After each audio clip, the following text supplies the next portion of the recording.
would say that there are several risks that involve disinformation, and one of the most important is how disinformation declined the trust in the media, and how we see that the distrust in journalists is raising.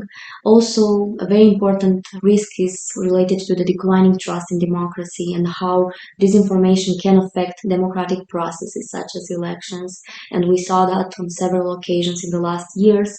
I would say that how disinformation can polarize opinion is also a great risk, and how disinformation can lead to certain bad decisions. One of them can be involved or related to health issues, to some medical issues, and I would say that this is one of the greatest risks that disinformation causes.